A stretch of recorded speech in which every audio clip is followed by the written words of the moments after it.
ఏమిటమ్మా, ఏమైంది? నాకు బతకాలని లేదమ్మా, నాకు ఈ జీవితం వద్దమ్మా.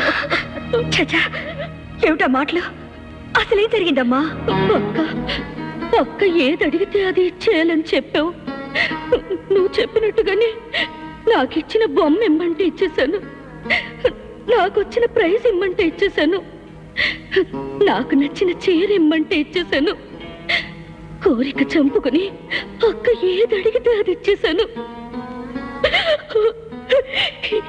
ఇప్పుడు ఈ తాళి అడుగుతుందమ్మా, నా మొగుడిని ఇచ్చేయమని అడుగుతుందమ్మా. చెప్పమ్మా, నన్నేం చేయమంటావు? నా జీవితాన్ని ఇచ్చేయమంటావా? అమ్మ ఊహ, సవత్తల్లైన పాపానికి అన్నిటికీ సతుకుపోవాలని, కన్న తల్లిని మరిపించాలని నీ అక్క చీర అడిగినా, బొమ్మ అడిగినా, ఏది అడిగినా ఇమ్మన్నా.